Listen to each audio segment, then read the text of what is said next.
Okay, hi everyone. Thanks very much for coming. My name is Sefton Hill and I'm the game director at Rocksteady Studios.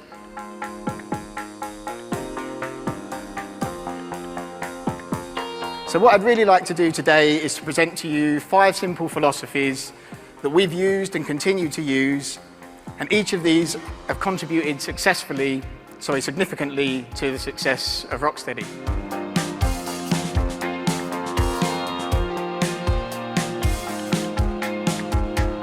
The quicker you iterate, the more you improve the idea. If your iterative process is slowed down, you don't have that spark of energy, you don't have that momentum.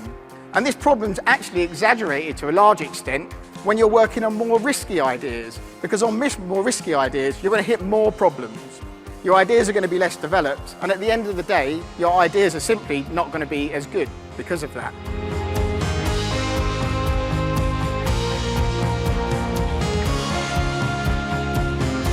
We decide on the structure and premise of the game world that we're creating. And I believe that players are going to accept those rules as long as they are consistent, fun and fair.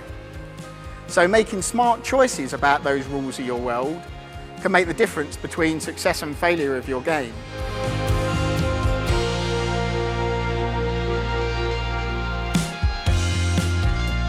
When you look at the weaknesses, we will often just design those out. We'll basically look at those and go, look, that's just going to be too much effort to get good. Why are we even spending that effort in that area? Instead, why don't we just not do that feature?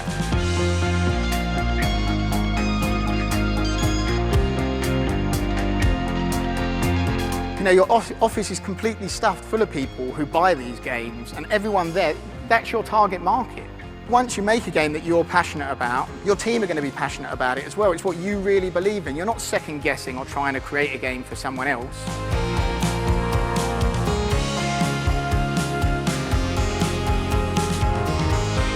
I think sometimes there's a bit of a tendency as developers to really feel like players need to earn the right to enjoy games. However, we believe that it's our job to entertain the player. So you're going to be putting in an honest day's work at the farm, honestly. Nice. Celebrate and explore the limitations of your character. This is what makes them unique, and if you embrace those, your game's going to be unique.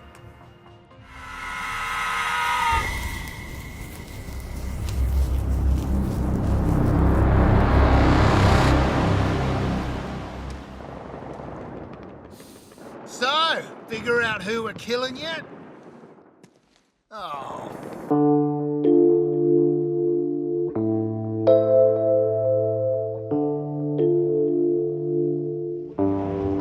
Metropolis. It's the little things that really change a city's vibe. The weather, gentrification, the alien invasion. Task Force X, stop sightseeing and see if you can kill everything in sight. Got it? Cautiously optimistic is how I would describe my initial impression of Suicide Squad Kill the Justice League. The alpha opened with a clunky, out-of-place tutorial. It blew past major off-screen plot beats that occurred between Arkham Knight and Suicide Squad. It presented combat-fueled missions that lacked variety and depth. Still, there was promise. The characters had strong chemistry, the cutscenes were some of the best in the industry, and the production value was strong enough to carry the limited gameplay loop. I enjoyed exploring the skyscrapers of Metropolis with the characters' unique traversal, and marveled at the attention to detail in locations like the Hall of Justice. I was excited to see where the story would go, what characters would be involved, what resolution would conclude the plot. At the time, I was aware of the concerning emerging leaks about the narrative, but I was committed to seeing it through. I had hoped that at the end of the day, the game would be a satisfying continuation of the Arkhamverse. The alpha demonstrated a very decent opening 3 hours to Rocksteady's latest entry. While I waited for the game to launch, my only hope was that the game would sustain at least the same level of quality throughout my time with it. It's easy to look back and criticize Suicide Squad Kill the Justice League from the jump because hindsight is 20/20. But back in the year 2020, all we had was a title and a cinematic trailer for Suicide Squad. At that time, none of us were expecting an underwhelming release. Why would we? Not only was Rocksteady fresh off an overwhelmingly successful trilogy of Batman games, but a AAA game starring the villains of the DC universe sounded like a strong trajectory forward. To deny that the premise had potential would be dishonest. In fact, frustratingly, I would argue that there were multiple ways to successfully execute this game's pitch. The game could have expanded on Arkham Knight's dual play and assisted takedown mechanics. Imagine dual playing as Deathstroke and Harley Quinn, calling in sniper shots from Deadshot and hopping on Bane's back to steer him around a room and knock down every thug in his path. It could have followed a main character like Deadshot and given him a personal, fulfilling character arc while utilizing the rest of the squad as supporting characters, similar to how Square Enix handled Star-Lord in their Guardians of the Galaxy game. We could have seen a linear game built around set pieces, or an open-world game filled with side missions for Livewire, Two-Face, Parasite, Bizarro, Reverse Flash, Killer Frost, or a host of other iconic rogues. Alternatively, the game could have been a fun multiplayer experience, featuring a huge roster of playable characters engaging in PvP matches across various Elseworlds. I remember being excited at the prospect of playing as multiple different characters, each having unique gameplay mechanics. I wondered if the squad would have to use their individual strengths to achieve objectives together. I hoped for strong characterization, and I was excited to see a story that succeeded Arkham Knight's. The potential was endless here. But instead, unfortunately, the minds behind Suicide Squad chose to chase trends that actively fought against their studio's strengths. The result is an experience that makes the wrong turn nearly every time.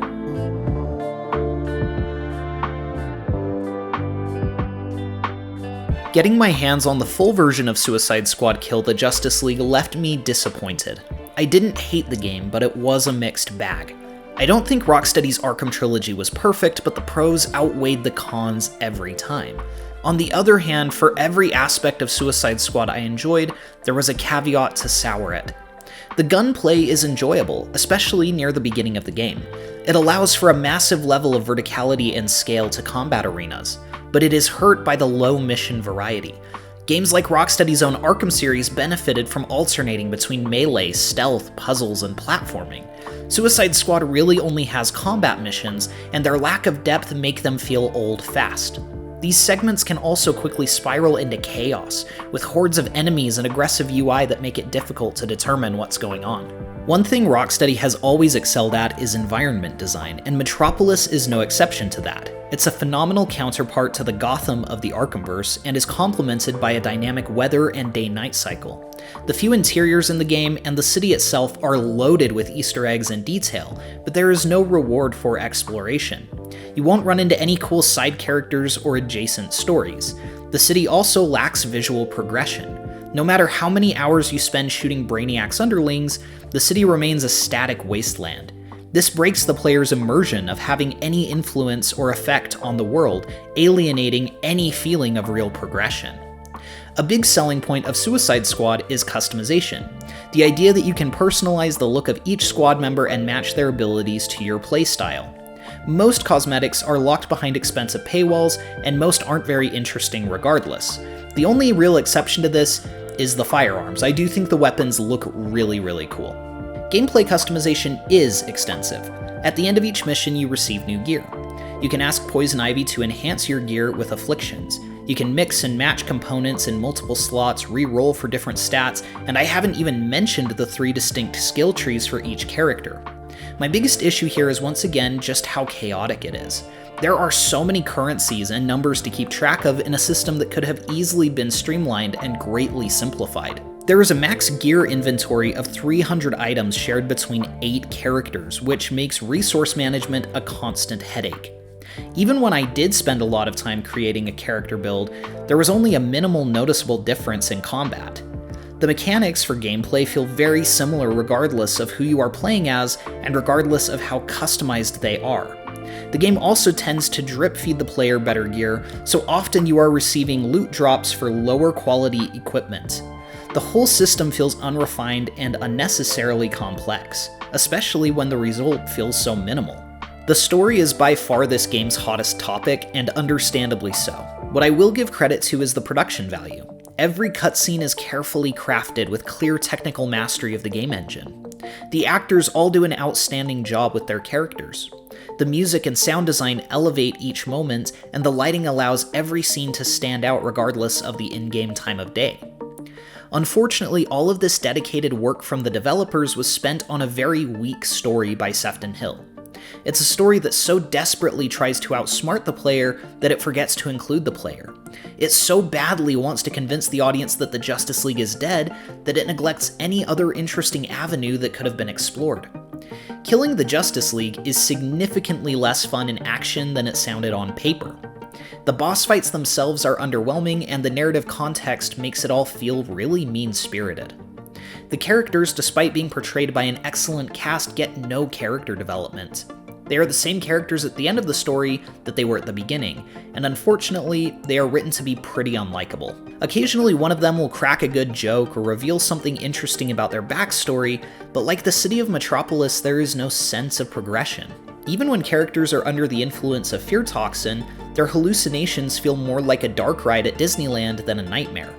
A lot could have been done with Harley moving past the Joker, or Deadshot's desire to fix his relationship with his daughter, but instead, the characters are severely one-dimensional. They are a hard group to empathize with, and often their characterization feels inconsistent. Why do they go from nearly pissing on the corpse of the Flash Guess you got what you wanted, Boomer. Too bad no one saw it. to nearly crying as Wonder Woman slowly slips away, It's justice. Don't try to talk. and then back to laughing and mocking Batman and Superman as they die? Looks like just the four of us sent your ass back to Krypton, Kal-El. It feels inconsistent, but it's one of the best moments of the story when Wonder Woman dies, because there is actual legitimate emotion there. It kind of makes you wonder if players would have felt more invested in this story if the other Justice League deaths had been treated with a similar kind of reverence. Supporting characters like Rick Flag, Aaron Cash, Poison Ivy, Penguin, Toyman, and Gizmo play literally no role in the story and could have been cut entirely. Arkhamverse characters I would have enjoyed seeing return, like Oracle, Nightwing, and Red Hood, are absent and presumably dead, having been killed by Batman off-screen. Speaking of the Arkhamverse, it was disappointing to see the importance of Arkham Knight's inclusion backpedaled into non-existence. Between games, Batman became the Demon Bat, met Superman, and joined the Justice League. That's a lot of events to ignore the show-don't-tell rule of storytelling on. Ironically, a game featuring Batman returning to Gotham after his presumed death, or a world's finest game where you're recruiting the Justice League sounds far better than this game. The plot itself feels unstructured, with a pace that either crawls through grindy filler missions or sprints past potentially cool moments. The few really strong points of the story never coalesce, because the plot is egregiously unstructured. You could drastically rearrange many events of this story, and because there is no clear character or world progression, players probably wouldn't even notice that it's out of order. The story ends after you defeat Brainiac, only for Amanda Waller and Lex Luthor to announce that there are 13 more Brainiacs across the multiverse. Harley practically winks at the camera that this is the post-launch content that you will be experiencing, and yet there is no indication that this is where you will get to rescue the Justice League. And that kind of feels like the game is just playing chicken with the player at this point, and pretending that its decision to kill the Justice League is final. Despite my disappointment with the base game, I still enjoyed many aspects of it, and was willing to let Rocksteady improve it through post-launch content. I felt that extending the story, adding mission variety, and introducing new playable characters could fix a lot of my problems with the initial launch. I'm sick of your bullshit already. So I guess you'll fit right in. This was my low point with the game. In fact, I strongly believe that it was only released because it was promised prior to launch. Someone at the WB legal department probably concluded that unless Rocksteady released their full announced roadmap, they would need to issue refunds. This is all speculation, but everything about this season feels so low on budget and resources. So much could have been done to improve the quality of life of the game during these seasonal updates. They could have added new mission types, they could have added a PvP mode, they could have added new cutscenes that continue to tell the story and flesh out some of these new playable characters like the Joker.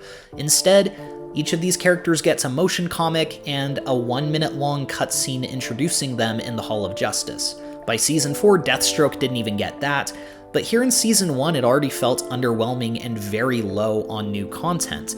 The in-game store was stuffed with new cosmetics available for purchase, and the whole experience still felt very nickel and dimed, and I was really disappointed. Up to this point, I would say that this was by far the worst release of any Arkham product ever. I think Season of the Joker is worse than any of the mobile games, any of the tie-in comics, and Arkham Origins Blackgate, the handheld counterpart to Batman Arkham Origins. This was just an egregiously bad season. Now, even at this point, I don't blame the developers. It's clear that they had a very shoestring budget and were very low on personnel, and had such limited resource that they were just trying to pull together whatever they could. For that reason, I actually applaud everybody who worked on these seasonal updates, because it's clear they were trying their best to make something out of virtually nothing. It's just so disappointing that they were left in this position, and I think Season 1 is a clear reflection of it. Don't think I've changed my mind about working as part of a team. But this does remind me of when we first got our start as villains. This season introduced a female Freeze-themed villain. No, not Killer Frost, Mrs. Freeze. I will admit that her traversal is really cool, but ironically she is only Freeze-themed in name and design, since you can build her out to electrocute enemies. It just goes to show how strong the division is between the fiction and the gameplay of the characters in this game. DC Comics features so many cool villains, it's a baffling choice to strip those characters of their individuality in gameplay and force them to all play nearly identically to each other. This season utilizes yet another variant of Metropolis as its Elseworld. This time, it's snowy. Can we take a second to acknowledge just how boring these Elseworlds are? The whole concept of the multiverse is variety. Anything is possible here. We could have explored Tim Burton's Gotham City, or Patty Jenkins' Themyscira, or Injustice's Atlantis. We could have encountered the Clayface of Gotham Knights, or the Joker of Batman the Telltale series. The longer I think about it, the less this game feels like a passion project for Sefton Hill, and more like a collection of buzzwords that he thought would make it profitable. At least in this season, we did get to rescue the Flash. They finally revealed that the Justice League was actually alive. Once again, though, the problem is that this was too little too late, and the fact that we only got to save him in a motion comic made it feel really underwhelming. I was voted most likely to lead a revolution at Gotham Academy. I know a lot of people were strongly opposed to the inclusion of Deadshot's daughter Lawless as a playable character, but conceptually I think this was a narratively rich idea. Getting to see Deadshot and Lawless rebuild their relationship and gain trust for each other could have been a narrative high point that developed the characterization that was so lacking in the base game. Like you killed Green Lantern and all the others? The Elseworld this time around was Gotham. We got to see Ace Chemicals, Arkham Asylum, and the GCPD. The music was reminiscent of the previous Arkham games, and we even got to save Green Lantern. Don't get me wrong, there isn't tons of narrative to play through here. You don't get to meet Two-Face in Gotham City and have a side mission with him, but it is still a vast improvement over just another reskinned Metropolis.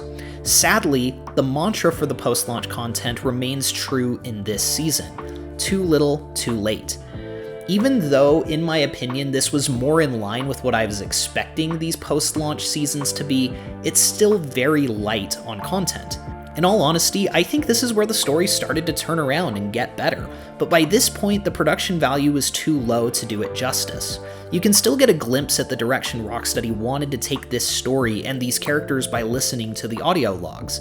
The ideas aren't half bad, but the story was so hell-bent on insisting that the Justice League was dead, it refused to even hint at what was to come.